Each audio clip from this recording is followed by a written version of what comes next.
Morning. आज 19/8/2025 Gayatri quiz contest Bhagalpur morning shift का question. तो चलिए एक नंबर क्वेश्चन से, संस्कृत साहित्य में ऐतिहासिक घटनाओं को क्रमबद्ध लिखने का सर्वप्रथम प्रयास निम्न में से किसके द्वारा किया गया था? कल्हण के द्वारा। रास्तरंगी कल्हण के द्वारा। क्वेश्चन नंबर 2 देखिए, संविधान के किस अनुच्छेद में यह उल्लेखित किया गया कि किसी अपराध के लिए अभियुक्त किसी व्यक्ति स्वयं अपने विरुद्ध साक्षी होने के लिए बाध्य नहीं किया जाएगा? तो आर्टिकल 20 के 3 में, आर्टिकल 20 के 3 में। क्वेश्चन नंबर 3 पर आएंगे, निम्नलिखित में से कौन सा ग्रह चट्टानों से बने हुए नहीं है? तो शनि ग्रह जो चट्टान से बना हुआ नहीं है। निम्नलिखित में कौन सा ग्रह चट्टान से नहीं बना है? शनि ग्रह नहीं बना है। क्वेश्चन नंबर 4 देखिए, राष्ट्रीय पर्यावरण अभियांत्रिकी शोध संस्थान नीरी की स्थापना कब की गई थी? 1958 में राष्ट्रीय पर्यावरण अभियांत्रिक शोध संस्थान नीरी की स्थापना कहाँ की गई थी? 1958 में। क्वेश्चन नंबर 5 देखिए, वन्य जीव अभयारण्यों की सर्वाधिक संख्या कहाँ है? अंडमान निकोबार में। वन्य जीव अभयारण्यों की सर्वाधिक संख्या कहाँ है? अंडमान निकोबार हो जाएगा। क्वेश्चन नंबर 6 देखिए, जीव द्रव्य सिद्धांत के प्रवर्तक निम्नलिखित में से किसे माना जाता है? हटविग को। जीव द्रव्य सिद्धांत के प्रवर्तक निम्नलिखित में से किसे माना जाता है? हटविग को। जीव द्रव्य सिद्धांत के प्रवर्तक निम्नलिखित किसे माना जाता है? हटविग को। क्वेश्चन नंबर 7 देखिए, निम्नलिखित में से किसे रोमन विट्रोल भी कहा जाता है? हराकसिस को। रोमन विट्रोल किसे कहा जाता है? हराकसिस को रोमन विट्रोल भी कहा जाता है। और रोमन विट्रोल का फॉर्मूला क्या होता है? FeSO4 7H2O। FeSO4 7H2O Roman vitriol हराकसिस को कहा जाता है। FeSO4 7H2O इसका फॉर्मूला होता है। क्वेश्चन नंबर 8 देखिए, जीव द्रव्य में कार्बनिक तथा अकार्बनिक यौगिक का अनुपात क्या होता है? 19:81। 19:81 होता है। जीव द्रव्य में कार्बनिक तथा अकार्बनिक, कार्बनिक का 19, अकार्बनिक का 81, कार्बनिक का 19, अकार्बनिक का 81, अकार्बनिक 81, कार्बनिक 19। जीव द्रव्य में कार्बनिक तथा अकार्बनिक, कार्बनिक का 19 और कार्बनिक का 81 होता है। क्वेश्चन नंबर 9 देखिए, निम्नलिखित में से किस संघ जंतु खारे जल में पाए जाते हैं? पोरीफेरा। निम्नलिखित में से किस संघ जंतु खारे जल में पाए जाते हैं? पोरीफेरा खारे जल में पाए जाते हैं, पोरीफेरा। क्वेश्चन नंबर 10 देखिए, सरल सूक्ष्मदर्शी का आवर्धन क्षमता क्या होती है? आवर्धन क्षमता क्या होती है? M = 1+D/F। 1+D ऊपर हो जाएगा, D/F। 1+D/F हो जाएगा। सरल सूक्ष्मदर्शी का आवर्धन M = 1+D/F। क्वेश्चन नंबर 11 पर आएंगे, महाविभाषा सूत्र जो बौद्ध दर्शन का एक विश्वकोश है की रचना किस बौद्ध संगीति में हुई थी? चतुर्थ बौद्ध संगीति। महाविभाषा सूत्र जो बौद्ध दर्शन का एक विशेष कोश है की रचना किस बौद्ध संगीति में हुई थी? चतुर्थ बौद्ध संगीति में। क्वेश्चन नंबर 12 पर आएंगे, कार्लाइल सर्कुलर का संबंध निम्न में से किस आंदोलन से है? स्वदेशी आंदोलन से। कार्लाइल सर्कुलर का संबंध निम्न में से किस आंदोलन से है? तो स्वदेशी आंदोलन से। कार्लाइल सर्कुलर का संबंध निम्नलिखित में से किस आंदोलन से है? तो स्वदेशी आंदोलन से। कौन सा आंदोलन से? स्वदेशी आंदोलन से है। क्वेश्चन नंबर 13 देखिए, सर्वाधिक तरल मुद्रा क्या है? M1। सर्वाधिक तरल मुद्रा का रूप क्या है? M1। सर्वाधिक तरल मुद्रा क्या हो जाएगा? M1।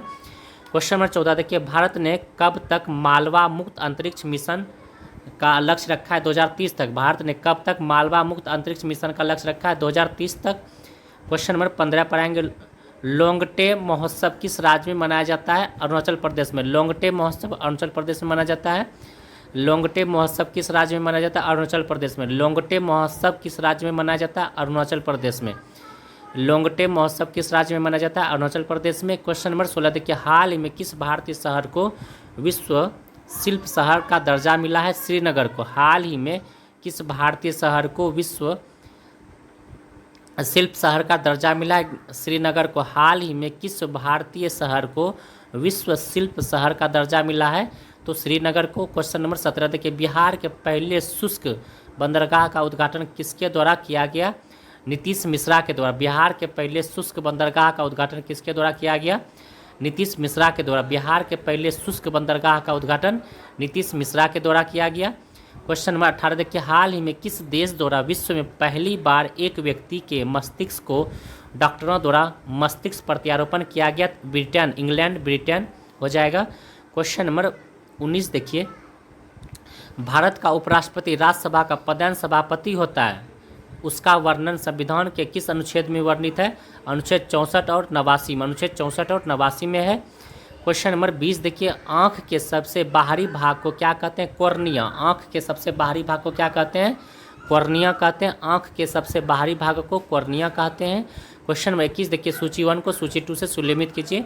सबसे बड़ी ग्रंथि यकृत, सबसे बड़ी ग्रंथि यकृत। सबसे बड़ा कपि गोरिल्ला, सबसे छोटा कपि गिब्बन और सबसे बुद्धिमान कपि चिंपांजी। क्वेश्चन नंबर 22 देखिए, जब बर्फ समुद्र के पानी में तैरती है तो कितना भाग पानी के नीचे रहेगा? तो 9/10 भाग। जब बर्फ समुद्र के पानी में तैरती है तो कितना भाग पानी के नीचे रहेगा? तो 9/10 भाग। क्वेश्चन नंबर 23 देखिए, निम्नलिखित में से कौन सुलेमित नहीं है? विटामिन डी को कैल्सीफेरॉल कहा जाता है, न कि टेकोफेरॉल। टेकोफेरॉल विटामिन ई को टेकोफेरॉल कहा जाता है। विटामिन D2 को आर्गो कैल्सीफेरॉल कहा जाता है। विटामिन B3 को कोलिक कैल्सीफेरॉल कहता है। विटामिन B3 को कोलिक कैल्सीफेरॉल कहा जाता है। विटामिन D2 को आर्गो कैल्सीफेरॉल कहा जाता है। विटामिन D को कैल्सीफेरॉल कहा जाता है। विटामिन ई को टेकोफेरॉल कहा जाता है। क्वेश्चन नंबर 24 पर आएंगे, जिस विलयन में कोई पदार्थ एक सीमा के बाद और अधिक न घोला जा सके, ऐसे विलयन निम्नलिखित में से क्या कहलाता है? संतृप्त विलयन कहलाता है। जिस विलयन में कोई पदार्थ एक सीमा के बाद और अधिक न घोला जा सके, ऐसे विलयन को निम्नलिखित में से क्या कहा जाता है? संतृप्त विलयन कहा जाता है। क्वेश्चन नंबर 25 देखिए, प्रतिध्वनि डैश के कारण सुनाई देती है? तो ध्वनि तरंग का परावर्तन के कारण। प्रतिध्वनि डैश के कारण सुनाई दिया जाता है? ध्वनि तरंग का परावर्तन के कारण। क्वेश्चन नंबर 26 देखिए, जनगणना 2021 के अनुसार भारत के निम्नलिखित में से किस केंद्र शासित प्रदेश का लिंगानुपात सर्वाधिक है?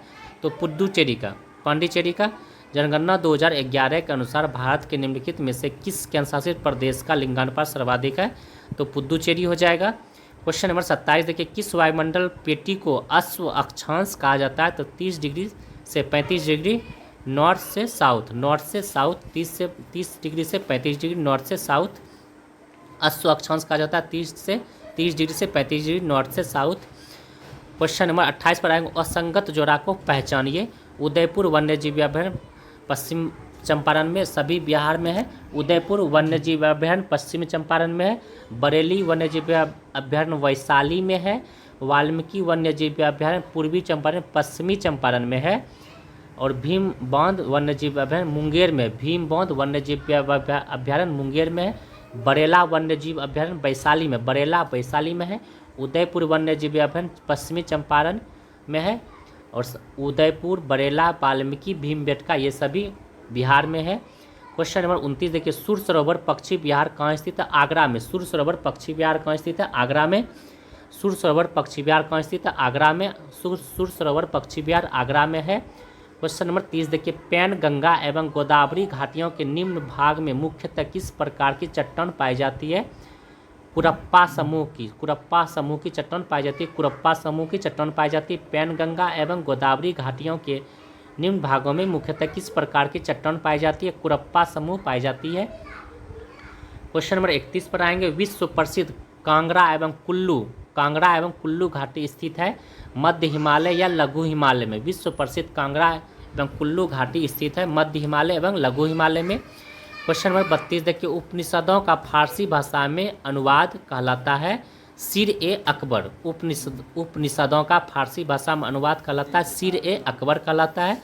उपनिषदों का फारसी भाषा में अनुवाद सिर-ए-अकबर कहलाता है।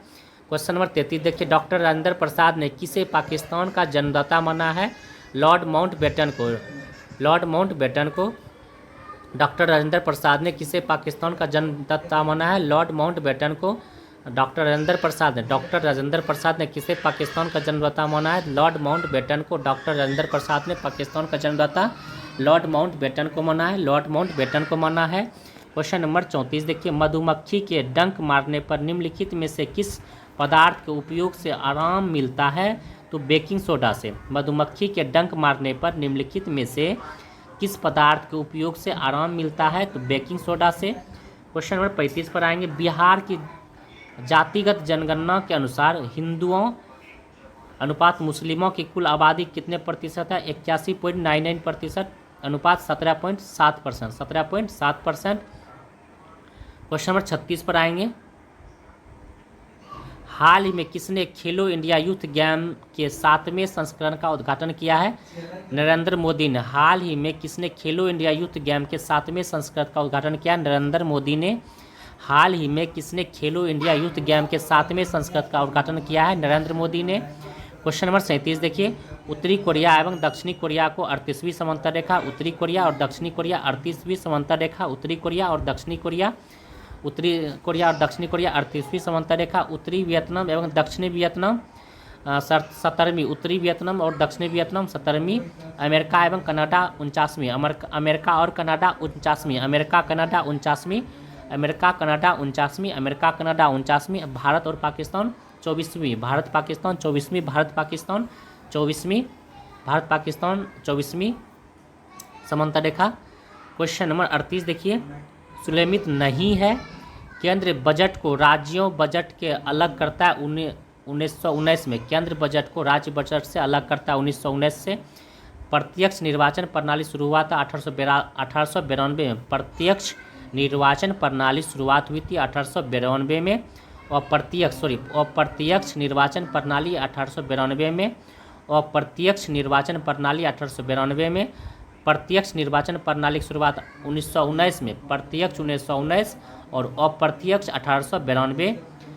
बजट पर बहस करने तथा कार्यकारिणी से प्रश्न पूछने की शक्ति दी गई है 1892 में। अप्रत्यक्ष और बजट पर बहस 1892। केंद्रीय बजट और अप्रत्यक्ष निर्वाचन 1919। केंद्रीय बजट अप्रत्यक्ष 1919। अप्रत्यक्ष और बजट पर बहस हो जाएगा 1892। क्वेश्चन नंबर 39 देखिए। कौन सी भूकंप तरंग सबसे अधिक विनाशकारी होता है? तो एल भूकंप तरंग। कौन सी भूकंप तरंग सबसे अधिक विनाशकारी होता है? तो एल भूकंप तरंग। क्वेश्चन नंबर 40 पे आइए। असहयोग आंदोलन के लिए प्रस्ताव किस कांग्रेस अधिवेशन में पारित किया गया था? तो नागपुर अधिवेशन 1916। असहयोग आंदोलन के लिए प्रस्ताव किस कांग्रेस अधिवेशन में पारित किया गया था? नागपुर अधिवेशन 1916 में। असहयोग आंदोलन के लिए प्रस्ताव किस कांग्रेस अधिवेशन में पारित किया गया था? तो नागपुर अधिवेशन 1916 में। क्वेश्चन नंबर 41 देखिए। किस समाचार पत्र पर वर्नाक्यूलर प्रेस एक्ट के तहत कार्यवाही की गई? तो भारत मिहिर। किस समाचार पत्र पर वर्नाकुलर प्रेस एक्ट के तहत कार्यवाही की गई? भारत मिहिर पर। क्वेश्चन नंबर 42 पर आएंगे। एकमात्र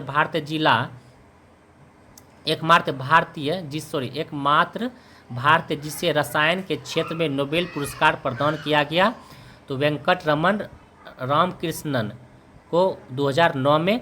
एकमात्र भारतीय जिसे रसायन के क्षेत्र में नोबेल पुरस्कार प्रदान किया गया तो वेंकटरमन रामकृष्णन को 2009 में मिला था। रसायन के क्षेत्र में वेंकटरमन रामकृष्णन को 2009 में रसायन के क्षेत्र में नोबेल पुरस्कार मिला। क्वेश्चन नंबर 43 देखिए। सुलमित करने के लिए बोला जा रहा Abhinav Bharat B D. Savarkar. Abhinav Bharat B D. Savarkar. Akhil Bharatiya trade union Congress M M. Joshi. Akhil Bharatiya trade union Congress M N. Joshi. Akhil Bharatiya trade union Congress M N. Joshi.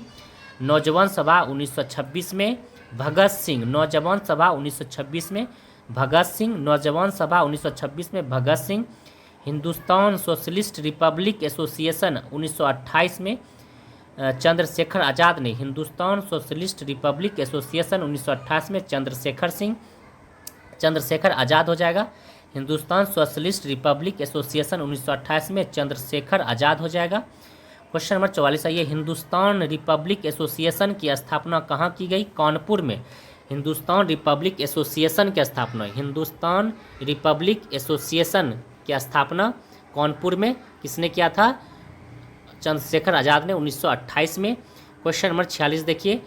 सुलेमित के उष्ण कटिबंधीय one silent valley Kerala. Silent valley Kerala में उष्ण कटिबंधीय वन साइलेंट वैली में शंकु वृक्ष वन हिमाचल प्रदेश, शंकु वृक्ष वन हिमाचल प्रदेश, शंकु वृक्ष वन हिमाचल प्रदेश। कच्छ वनस्पति सुंदरवन, कच्छ वनस्पति सुंदरवन, कच्छ वनस्पति सुंदरवन। और पतझर वन राजस्थान, पतझर वन राजस्थान, पतझर वन राजस्थान में। क्वेश्चन नंबर 47 पर आएंगे। केंद्रीय वनस्पति अनुसंधान संस्थान स्थित है लखनऊ में। केंद्रीय वनस्पति अनुसंधान संस्थान कहाँ स्थित है? लखनऊ में। केंद्रीय वनस्पति अनुसंधान संस्थान कहाँ स्थित है? लखनऊ में। केंद्रीय वनस्पति अनुसंधान संस्थान कहाँ स्थित है? लखनऊ में।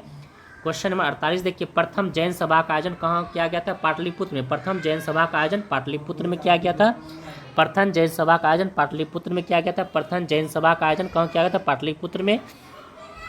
क्वेश्चन 49 देखिए। यदि 100 वाट के बल्ब प्रतिदिन 10 घंटे जलाए जाए तो प्रत्येक दिन कितने यूनिट विद्युत ऊर्जा व्यय होगी? तो एक यूनिट व्यय होगी। यदि 100 वाट के बल्ब प्रतिदिन 10 घंटे जलाए जाए तो प्रत्येक दिन कितने यूनिट विद्युत ऊर्जा व्यय होगी?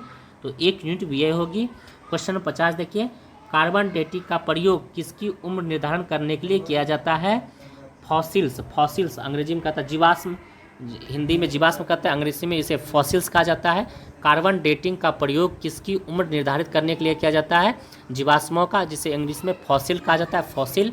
क्वेश्चन नंबर 51 देखिए। किस पंचवर्षीय योजना में मानव संसाधन के विकास को सर्वोच्च प्राथमिकता दी गई है? तो आठवीं पंचवर्षीय योजना में। किस पंचवर्षीय योजना में मानव संसाधन के विकास को सर्वोच्च प्राथमिकता दी गई है? 8वीं पंचवर्षीय योजना में मानव संसाधन के विकास को सर्वोच्च प्राथमिकता दी गई है 8वीं पंचवर्षीय योजना में। क्वेश्चन नंबर 52 देखिए। पेटागोनिया मरुस्थल किस महादेश में है? तो दक्षिण अमेरिका में। पेटागोनिया मरुस्थल दक्षिण अमेरिका, पेटागोनिया दक्षिण अमेरिका, पेटागोनिया दक्षिण अमेरिका, पेटागोनिया दक्षिण अमेरिका। क्वेश्चन नंबर 53 देखिए। रॉलेट एक्ट पर विचार के लिए कांग्रेस का विशेष अधिवेशन बुलाया गया, इसके अध्यक्ष कौन थे? हसन इमाम थे। रॉलेट एक्ट पर विचार के लिए कांग्रेस का विशेष अधिवेशन बुलाया गया, इसके अध्यक्ष कौन थे? हसन इमाम थे। रॉलेट एक्ट पर विचार के लिए कांग्रेस का विशेष अधिवेशन बुलाया गया, इसके अध्यक्ष कौन थे? हसन इमाम थे।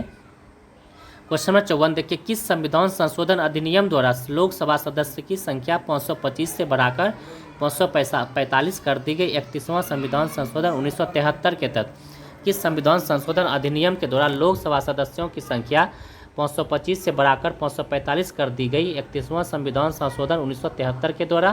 क्वेश्चन नंबर 95 देखिए। निम्नलिखित में कौन सा युग्म सुलेमित नहीं है? अनुच्छेद 143 सर्वोच्च न्यायालय की सलाह कार्य, अनुच्छेद 143 सर्वोच्च न्यायालय का सलाह कार्य, सर्वोच्च न्यायालय का सलाह कार्य, अनुच्छेद 143 अपील के लिए सर्वोच्च न्यायालय की विशेष इजाज़त, 136 अपील के लिए सर्वोच्च न्यायालय की विशेष इजाज़त 136, उच्च न्यायालय के रीट जारी करेगा 226, उच्च न्यायालय रीट जारी करेगा 226 और उच्चतम न्यायालय की रीट जारी करेगा, उच्चतम न्यायालय रीट जारी करेगा 131 नहीं 132, यही गलत था। उच्च न्यायालय रीट जारी करेगा 226, उच्च न्यायालय रीट जारी करेगा 226 और उच्चतम न्यायालय रीट जारी करेगा अनुच्छेद 132, अनुच्छेद 132। क्वेश्चन नंबर 56 देखिए। बाल विवाह रोकने के लिए एज ऑफ कॉन्सेंट एक्ट कब लाया गया था? 1891 में। बाल विवाह रोकने के लिए एज ऑफ कंसेंट एक्ट कब लाया गया था? 1891 में। बाल विवाह को रोकने के लिए एज ऑफ कंसेंट एक्ट कब लाया गया था? 1891 में। क्वेश्चन नंबर 57 देखिए। निम्नलिखित में कौन सुलेमित नहीं है? जीवाणु की खोज ल्यूवेनहॉक ने किया था। जीवाणु की खोज ल्यूवेनहॉक ने। सूक्ष्म जीव विज्ञान लुई पास्चर ने। सूक्ष्म जीव विज्ञान लुई पास्चर ने। आधुनिक आनुवांशिकी ग्रेगर मेंडल, यही गलत है। आधुनिक आनुवांशिकी जीन थेरेपी ने। आधुनिक आनुवांशिकी जीन थेरेपी और जीएमओ ने। जीन थेरेपी और जीएमओ ने। आधुनिक आनुवांशिकी जीन थेरेपी और जीएमओ ने। और इसमें पूछेगा आधुनिक आनुवांशिकी का जनक पूछेगा तो ग्रेगर जॉन मेंडल हो जाएगा। आधुनिक आनुवांशिकी जनक हो जाएगा ग्रेगर जॉन मेंडल। प्रतिरक्षा विज्ञान एडवर्ड जेनर। प्रतिरक्षा विज्ञान एडवर्ड जेनर। प्रतिरक्षा विज्ञान एडवर्ड जेनर। इस तरह 57 का सी जो है कि गलत था, सही हो जाएगा जीन थेरेपी। क्वेश्चन 58 देखिए। संविधान सभा का चुनाव निम्नलिखित में से किसके आधार पर हुआ है? वर्गीय मताधिकार। वर्गीय मताधिकार पर संविधान सभा का चुनाव निम्नलिखित में से किसके आधार पर हुआ है? वर्गीय मताधिकार पर। क्वेश्चन 59 देखिए। निम्न में कौन एक प्राकृतिक बंदरगाह नहीं है? तो चेन्नई प्राकृतिक बंदरगाह नहीं है, कृत्रिम बंदरगाह चेन्नई है, कृत्रिम बंदरगाह प्राकृतिक बंदरगाह नहीं है। प्राकृतिक बंदरगाह जो है कि चेन्नई नहीं है, कृत्रिम बंदरगाह है चेन्नई। क्वेश्चन नंबर 60 पर आएंगे। प्राथमिक इंद्रधनुष के संदर्भ में कौन सा एक असत्य है? इसमें 2 बार अपवर्तन और 1 बार पूर्ण आंतरिक परावर्तन होता है। ये बिल्कुल सही है। इसमें बाहर की ओर लाल रंग और अंदर की ओर बैंगनी रंग होता है। ये भी सही है। इसमें 2 बार अपवर्तन और 2 बार पूर्ण आंतरिक परावर्तन होता है। यही गलत है। और ऑप्शन डी देखिए, यह सूर्य के विपरीत दिशा में 42 डिग्री के कोण पर बनता है। ये भी सही है। तो 60 का ऑप्शन नंबर सी गलत हो जाएगा। क्वेश्चन नंबर 61 देखिए, भारतीय संविधान की 6ठी अनुसूची में जनजातीय क्षेत्रों के प्रशासन के प्रावधान निम्नलिखित में से कौन सा राज्य इस अनुसूची के अंतर्गत नहीं आता है? तो मणिपुर नहीं आता है। बाकी बाद मेघालय, त्रिपुरा, असम आता है। मणिपुर हटा के मिजोरम कर देंगे तो ऑल सभी सही हो जाएगा। भारतीय संविधान की 6ठी अनुसूची में जनजातीय क्षेत्रों के प्रशासन के प्रावधान निम्नलिखित में से कौन सा राज्य इस अनुसूची के अंतर्गत नहीं आता है? तो मणिपुर नहीं आता है। मिजोरम, मेघालय, त्रिपुरा, असम ये सभी आते हैं, मणिपुर नहीं आते हैं। क्वेश्चन नंबर 62 देखिए, भारतीय संघ के पदाधिकारियों को मिलने वाले वेतन, भत्ते तथा पेंशन ईटीसी का उल्लंघन संविधान के किस अनुच्छेद में किया है? उल्लेख जो है कि द्वितीय में किया है। भारतीय संघ के पदाधिकारियों को मिलने वाले वेतन, भत्ते तथा पेंशन ईटीसी का उल्लेख संविधान के किस अनुसूची में किया गया? तो अनुसूची 2 में किया गया। किस अनुसूची में? अनुसूची 2 में किया गया है।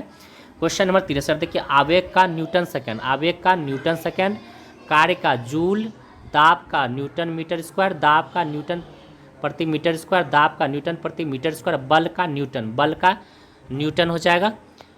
क्वेश्चन नंबर 64 देखिए, भारतीय उपमहाद्वीप में कृषि के प्राचीनतम साक्ष्य कहाँ से मिले हैं?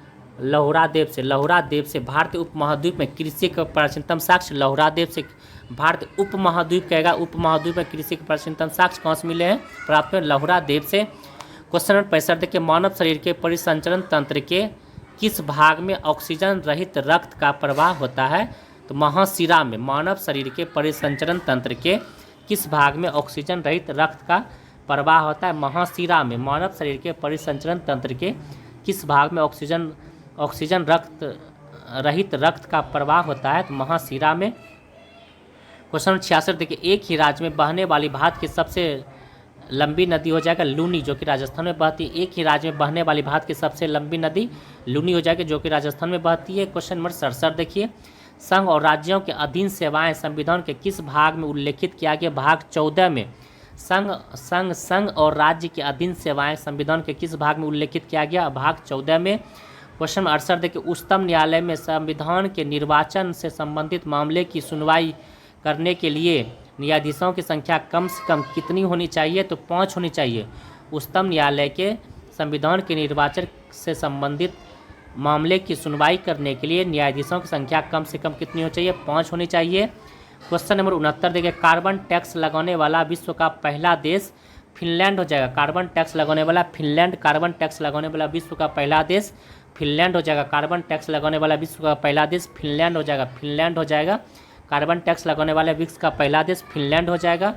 क्वेश्चन नंबर 70 देखिए, खेल ही जीवन है का सिद्धांत किसने प्रस्तुत किया था? जॉन डेवी ने। खेल ही जीवन है का सिद्धांत किसने प्रस्तुत किया था? जॉन डेवी ने। खेल ही जीवन है का सिद्धांत किसने प्रस्तुत किया था? जॉन डेवी ने।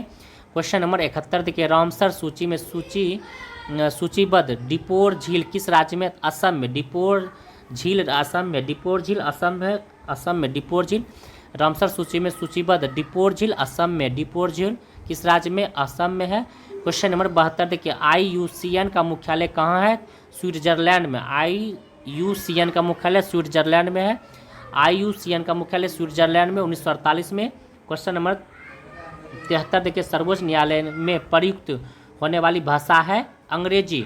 सर्वोच्च न्यायालय में प्रयुक्त होने वाली भाषा अंग्रेजी है। सर्वोच्च न्यायालय में प्रयुक्त होने वाली भाषा अंग्रेजी है। क्वेश्चन नंबर 74 देखिए, निम्नलिखित में से कौन सा विषम राज्य सूची के अंतर्गत नहीं आता है? राज्य सूची के अंतर्गत नहीं आता है तो समाचार पत्र राज्य सूची के अंतर्गत नहीं है, तो समवर्ती सूची के अंदर समाचार पत्र आता है। समवर्ती सूची के अंतर्गत समाचार पत्र आता है, राज्य सूची के अंतर्गत नहीं आता है। क्वेश्चन नंबर 75 देखिए, प्रायद्वीपीय भारत की द्वितीय बृहत्तम बेसिन कौन है? कृष्णा।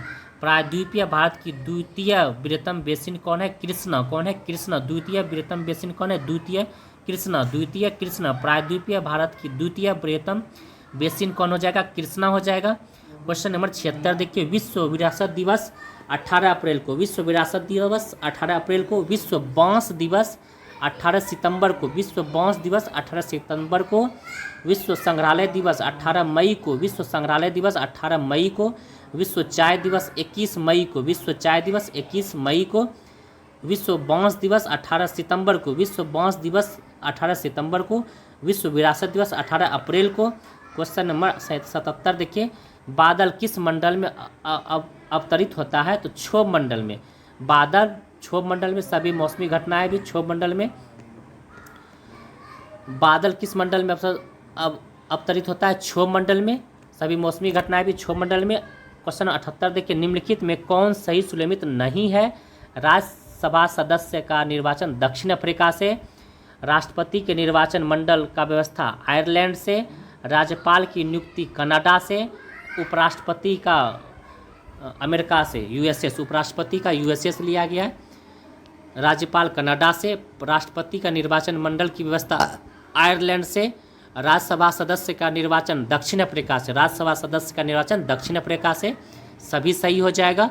क्वेश्चन 79 देखिए, federation cup, euro cup, Copa cup, Subroto cup, Caesars cup, Ashutosh Mukherjee cup किस खेल से संबंधित? फुटबॉल से। ये सभी फुटबॉल से। Federation cup, euro cup, Copa cup, Subroto cup, Caesars cup, Ashutosh Mukherjee cup, ये सभी फुटबॉल से है। कोर्स गोल्फ से संबंधित है। क्वेश्चन नंबर 80 देखिए, किस मिट्टी में कैपिलरी की क्रिया सबसे अधिक प्रभावशाली है? तो बलुई मिट्टी में। किस मिट्टी में कैपिलरी की क्रिया सबसे अधिकांश प्रभावशाली होती है? तो बलुई मिट्टी में। क्वेश्चन नंबर 81 देखिए, डीएनए में एक हेलिक्स की लंबाई होती है 34A। डीएनए में एक हेलिक्स की लंबाई होती है 34A। डीएनए में एक हेलिक्स की लंबाई होती है 34A। क्वेश्चन नंबर 82 देखिए, पील कमीशन की सिफारिश के बाद भारतीय सैनिकों तथा यूरोपीय सैनिकों की संख्या 2:1 हो जाएगा। पील कमीशन की सिफारिश के बाद भारतीय सैनिकों तथा यूरोपीय सैनिकों की संख्या 2:1 हो जाएगा। क्वेश्चन नंबर 83 देखिए, फॉकलैंड की जलधारा का संबंध किस महासागर से है? अटलांटिक महासागर से। फॉकलैंड की जलधारा का संबंध अटलांटिक महासागर से है। फॉकलैंड की जलधारा का संबंध अटलांटिक महासागर से। फॉकलैंड की जलधारा का संबंध अटलांटिक महासागर से है। क्वेश्चन नंबर 84 देखिए, उदय भूमि किस महापुरुष का समाधि स्थल है? KR नारायण। उदय भूमि KR नारायण। उदय भूमि KR नारायण। उदय भूमि KR नारायण। क्वेश्चन नंबर 85 देखिए, सूचना क्रांति के जनक के रूप में किसे जाना जाता है? तो आर्थर सी क्लॉड को। सूचना क्रांति के जनक के रूप में आर्थर सी क्लॉड को। सूचना क्रांति के जनक के रूप में आर्थर सी क्लॉड को। क्वेश्चन नंबर 86 देखिए, छिब्रो पनबिजली परियोजना किस नदी पर है? तो टोंस नदी पर। छिब्रो पनबिजली परियोजना टोंस नदी पर। छिब्रो पनबिजली परियोजना किस नदी पर है? टोंस नदी पर। क्वेश्चन नंबर 87 देखिए, कौन सा प्रसंस्करण सही सुलेमित है? हीरा sp3, हीरा sp3, ग्रेफाइट sp2, हीरा sp3, graphite sp2, CO2 sp सभी सही हो जाएगा। क्वेश्चन 88 देखिए, निम्न में कौन सुकरात के गुरु थे? तो अल्फातून। निम्न में कौन सुकरात के गुरु थे? अल्फातून। क्वेश्चन नंबर 89 देखिए, अरुणाचल प्रदेश के उत्तर पश्चिम भाग में स्थित दर्रा निम्न में से कौन सा हो जाएगा? तो बोमडिला दर्रा। अरुणाचल प्रदेश के उत्तर पश्चिम भाग में स्थित दर्रा निम्न से कौन हो जाएगा? बोमडिला दर्रा। क्वेश्चन 88 एक बार आप लोग देख लेंगे। अरुणाचल प्रदेश के उत्तर पश्चिम भाग में स्थित दर्रा निम्न में से कौन हो जाएगा? बोमडिला दर्रा। अरुणाचल प्रदेश के उत्तर पश्चिम भाग में स्थित दर्रा बोमडिला दर्रा। अरुणाचल प्रदेश के उत्तर पश्चिम भाग में कौन सा दर्रा हो जाएगा? बोमडिला दर्रा। क्वेश्चन नंबर 90 पर आएंगे। फरायजी आंदोलन का नेतृत्व किसने किया था? तो शरियतुल्लाह मियां ने। फरायजी आंदोलन शरियतुल्लाह मियां ने। फरायजी आंदोलन का नेतृत्व शरियतुल्लाह मियां ने। क्वेश्चन 91 देखिए, अमृतसर की संधि 25 अप्रैल 1809 में, अमृतसर की संधि 25 अप्रैल 1809 में, अमृतसर की संधि 25 अप्रैल 1809 में, लाहौर की संधि 9 मार्च 1846 में, लाहौर की संधि 9 मार्च 1846 में, भैरोवाल की संधि 22 दिसंबर 1846 में, भैरोवाल की संधि 22 दिसंबर 1846 में, सेकेंड आंग्ल सिख युद्ध 1849 में, सेकेंड आंग्ल सिख युद्ध 1849 में। क्वेश्चन 92 देखिए, किस राज्य में राष्ट्रपति शासन की उद्घोषणा की स्वीकृति हेतु संसद के समय कितने माह के भीतर रखा जाना आवश्यक है? 2 माह के भीतर। कितने माह के भीतर? 2 माह के भीतर, 2 माह के भीतर। क्वेश्चन नंबर 93 देखिए, केंद्र और राज्य के बीच होने वाले विचारों के निर्णय करने की उच्चतम न्यायालय की शक्ति निम्न से किसके अंतर्गत आती है? प्रारंभिक अधिकारिता, प्रारंभिक अधिकारिता, प्रारंभिक अधिकारिता के अंतर्गत आती है। केंद्र और राज्य के बीच होने वाले विचारों का निर्णय करने की उच्चतम न्यायालय की शक्ति निम्न से किसके अंतर्गत आती है? प्रारंभिक अधिकारिता के अंतर्गत आती है, प्रारंभिक अधिकारिता के अंतर्गत आती है। क्वेश्चन 94 देख, जर्मनी का एकीकरण किसने किया था? बिस्मार्क ने। जर्मनी का एकीकरण बिस्मार्क ने किया था, जर्मनी का एकीकरण बिस्मार्क ने किया था। क्वेश्चन 95 देखिए, धर्म सुधार आंदोलन का प्रवर्तक कौन था? तो मार्टिन लूथर था। धर्म सुधार आंदोलन का प्रवर्तक कौन था? Martin Luther. धर्म सुधार आंदोलन मार्टिन लूथर हो जाएगा। क्वेश्चन नंबर 96 देखिए, अब्राहम लिंकन ने दास प्रथा का उन्मूलन कब किया था? 1863 में। अब्राहम लिंकन ने दास प्रथा का उन्मूलन कब किया था? 1863 में। क्वेश्चन नंबर 97 आएंगे, युद्ध का अंत करो का नारा लेनिन ने कब दिया था? प्रथम विश्व युद्ध के दौरान। प्रथम विश्व युद्ध के दौरान ने युद्ध का अंत करो का नारा लेनिन ने प्रथम विश्व युद्ध के दौरान दिया था। युद्ध का अंत करो का नारा प्रथम विश्व युद्ध के दौरान दिया था। क्वेश्चन 98 कि एडोल्फ हिटलर के लिए सामी विरोधी नीति का अर्थ क्या है? सामी यहूदी विरोधी नीति। सामी विरोधी नीति का अर्थ है यहूदी विरोधी नीति। एडोल्फ हिटलर के द्वारा सामी विरोधी नीति। कौन सी नीति? सामी विरोधी नीति। एडोल्फ हिटलर के द्वारा सामी विरोधी नीति, एडोल्फ हिटलर के द्वारा यहूदी विरोधी नीति है, यहूदी विरोधी नीति है। क्वेश्चन नंबर 99 देखिए, कलमकारी चित्रकला आंध्र प्रदेश, कलमकारी आंध्र प्रदेश, कलमकारी आंध्र प्रदेश, कलमकारी आंध्र प्रदेश, कलमकारी आंध्र प्रदेश। पिथौरा चित्रकला गुजरात, पिथौरा गुजरात, पिथौरा गुजरात, पिथौरा गुजरात। वर्ली चित्रकला मरला, वर्ली महाराष्ट्र, वर्ली महाराष्ट्र। फुलकारी पंजाब, फुलकारी पंजाब, फुलकारी पंजाब। चिकनकारी लखनऊ, चिकनकारी लखनऊ हो जाएगा। क्वेश्चन नंबर 100 देखिए, यूनेस्को के सांस्कृतिक विरासत में कुंभ मेला को कब शामिल किया गया? 2017 में। यूनेस्को के सांस्कृतिक विरासत में कुंभ मेला को कब शामिल किया गया? 2017 में। क्वेश्चन नंबर 45 देखिए, छूट गया था, किस महाद्वीप को मानव जाति का पालना कहा जाता है? मानव जाति का पालना कहा जाता है अफ्रीका को। किस महाद्वीप को मानव जाति का पालना कहा जाता है? अफ्रीका को। मानव जाति का घर कहा जाता है एशिया को। मानव जाति का घर कहेगा तो एशिया, पालना कहेगा तो अफ्रीका, पालना कहेगा तो अफ्रीका। तो चलिए फ्रेंड, आज इस तरह से इतना आप लोग के साथ, फिर नेक्स्ट डे मिलते हैं। अगर अच्छा लगे तो लाइक और सब्सक्राइब जरूर कीजिए, और दोस्त जो भी नहीं आते हैं वो एक बार टेलीग्राम से जुड़ के वहाँ पे सेट लगा सकते हैं, यहाँ से आप आंसर मिला सकते हैं। तो चलिए इतना ही, अच्छा लगे तो ज़रूर सब्सक्राइब कर दीजिए, अपने दोस्त को भी शेयर कर दीजिए। Thank you.